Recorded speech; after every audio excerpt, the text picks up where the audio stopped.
do you feel like in this current generation of men and women, people are leaning away from traditional marriage? I think most of marriage in prior years was successful because women didn't have as many options as they have now. But I think as time has progressed, women have been able to go to college, get educated. Black women are the most educated people in the United States. They are. They're able to get paid, right? And now you just being a man ain't enough to be a marriage. And men ain't adjusted. And men have not had to adjust. And you see when people argue online, that's what's wrong with women today. You gonna end up with cats. Buy a dog and die alone. As a mortician, right? There's a girl in death. This whole conversation happened on Twitter, and somebody in the death care industry was like, by and large, women don't be found after 2-3 weeks dead. Like, women got communities, whether they're married or not. Yeah, their friends come check on you. Their kids come check on you. The people who end up dead for 2-3 weeks, that's men. So men tend to project what they think will happen to women, which is actually going to happen to them.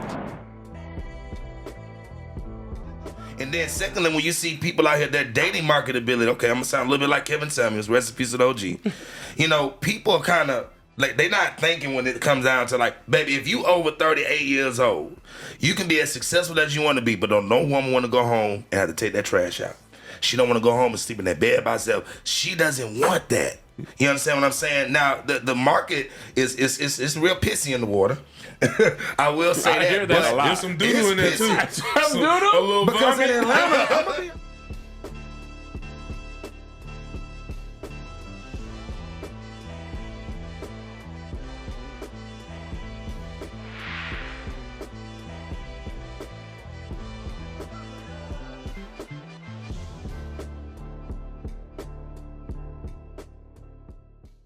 Black men, we have a serious problem. And no, I'm not talking about the problems that comedians like Kev on stage think we have. I'm talking about the way we let people, even our own brothers like Kev on stage, stand on big platforms and push unresearched narratives that damage our ethnic image.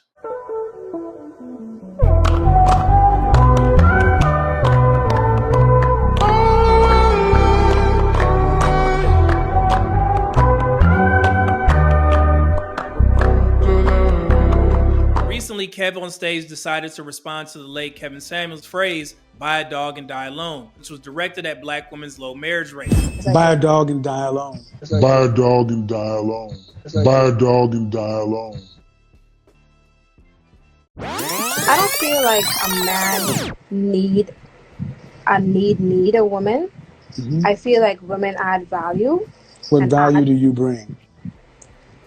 I am gonna be his wife, gonna make sure the household is okay. I'm gonna make No, sure. ma'am, no, ma'am, no, ma'am, you're not. You're going to be a professional. Another woman's raising your child. The maid or the housekeeper will make sure the house is okay because you're not there because he's working too. I plan to be there. No, you can't plan to be there. You have a career, a PhD. So what should I do? What do you advise? Buy a dog and die alone. Wow. That's what you get when you want to be that's what you want to get when you put your degree above everything else. It's because this is about you. You already say you have what many women love right now, a successful, attractive man who wants to marry you. But yet you feel like you need to go out and get a degree so you can become a research analyst and work for the government. So that's your man. He said that he asked one of his mortician friends who dies alone at home. And the friend supposedly said it's men. Men are the ones dying without families around them. Now, I need you to understand what that was. It was a dig at black men. You see when people argue online, that's what's wrong with women today. You gonna end up with cats. By and large, women don't be found after 2-3 weeks dead. The people who end up dead for 2-3 weeks, that's men. Ha ha. Black women aren't the ones that's gonna die alone. Black men are the ones that's lonely and dying alone. The problem? That's not the whole truth. And in some ways, it's not even the truth at all. So for starters, yes, studies do show that men are statistically more likely to die socially isolated than women. Men are more likely to live alone, and when they do, it affects their health more severely than it does women. But here's the nuance that Kev left out. Marriage significantly reduces the likelihood of dying alone. And since black men are more likely to be married than black women, 36% versus 29% in 2023. That means when it comes to marriage status, which directly affects end-of-life companionship, Black women are actually more positioned to die alone than Black men, because there are more of us married, even though there are nearly 2 million more Black women in the population. There's also more never married Black women than Black men, 8.6 million versus 8.1 million. So to any Black man or any Black woman that's going to try and weaponize the die alone narrative, at least get the math right and focus on the group that needs the help the most. That will be Black women. Then Kev went further and repeated one of the most overused and misleading talking points in our community, that Black women are the most educated group of women in America. Women have been able to go to college, get educated. Black women are the most educated people in the United States. They are. That's simply not true. The actual rankings for women's bachelor's degree attainment is Asian women 56.7%, white women 41.8%, and Black women at 29.3%. Black women are third, and there's nothing wrong with third. But here's the kicker. Black men are also third among men, behind Asian and white men, with 22% holding bachelor's degrees or higher. And yes, that means the gap between Black men and Black women in degree attainment is only 7.3%. Not leaps and bounds ahead, not destroying the men in education, just 7.3%. Considering that both Black men and women each make up about 7.5% of their gender's population, ranking third place nationally is an amazing accomplishment. But when you spin it as Black women are killing it and Black men are failing, you're not telling the truth. You're pushing a divisive narrative. When men with big followings like Kev on Stage get on platforms and speak on topics they haven't researched, the false information unfortunately becomes community knowledge. And once that misinformation is planted, it fuels a cycle where Black women believe they are far outperforming Black men, and that belief reinforces the idea that Black men are not marriage material. And then what happens? We get blamed for the state of the Black family, the state of the dating market, and even apparently for who dies alone. But let's get back to marriage for a second. Right now, 36% of Black men are married compared to 29% of Black women. In raw numbers, that's 5.9 million married Black men versus 5.3 million married Black women. Trend analysis shows that by 2026, Black men's marriage rate is projected to increase by 4%, reaching 40%. That's a very respectable rate, higher than what's projected for Black women. So when Kev on Stage says Black women don't need marriage, I think most of marriage in prior years was successful because women didn't have as many options as they have now. But I think as time has progressed, women have been able to go to college, right? And now you just being a man ain't enough to be a marriage. And men ain't adjusted. And men have not had to adjust. he ignores two facts. More Black men are married than Black women. Marriage rates for Black men are increasing and not declining. And lastly, if marriage is tied to whether someone dies alone, then statistically speaking, more Black women are in danger of that fact than Black men. But here's where we shoot ourselves in the foot.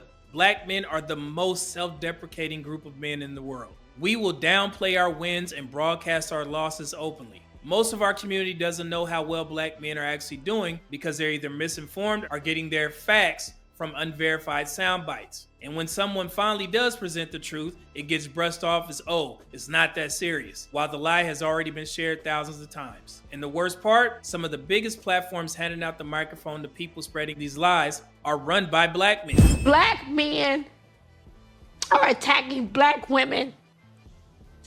And it's not a cool, they're not creating homes, they're creating babies everywhere. What is going on with the Black family? We are consistently creating the cycle of kids who can't come home and see their daddy there. If you're African American, there's about 1 in 2 chance you grow up without a father in your house. In fact, the overwhelming majority of Black fathers live with their children. Now, in general in this country, fathers who live with our kids, and this busts all the stereotypes, across races, virtually all of us, it's about 98%, take care of our kids in all the major ways every day of the week or at least several days a week. And that includes bathing, feeding, helping them with homework, talking to them about their day. And among that group, Black dads are the most involved. We're actually inviting people to disrespect us and then acting surprised when the disrespect sticks. Black men, we have to stop letting this slide. This isn't about ego or clapping back with jokes or trying to win an argument with Kev on Stage. This is about unity. It's about protecting the image of black men with facts, not feelings. If we don't educate ourselves on the real state of our community, we leave the door wide open for false narratives to become truth in the public's mind. And once that happens, we hand over every tool our critics need to degrade us.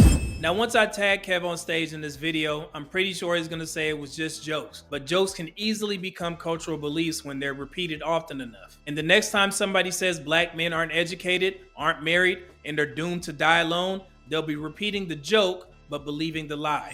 So to summarize, black men are more likely to be married than black women. The education gap is only 7.3%, and both rank third nationally among their gender groups. Dying alone is more about marriage and support networks than gender. So any brother with a big platform, if you're gonna talk about the state of black men, do the homework first. Because if you don't, you're not just misrepresenting us, you're giving our critics the ammunition to keep shooting us down. So to Kev on stage, you and I are both black men married to black women. So I think it's safe to say that we love our black women. But in moments like this, we have to think about the black men and women who are single and listening to what we say. And sure, we could brush it off because we're already married, but sometimes loving black women means telling them the truth. And that truth doesn't take away from the love that we have for them. And I understand that as a comedian, being liked by black women can be beneficial to your career. But if the false narratives you're spreading continue, you'll only widen the divide between black men and women. Fewer black women will marry because they're under the impression that black men are less than, while black men continue to increase their interracial marriage rates, which already stands at 1 in 5 married black men having a non-black spouse. So before you repeat another false internet talking point in an attempt to uplift black women by putting black men down, take a second to consider the long-term damage it causes, not just to us as men, but to the very women we both love. Peace.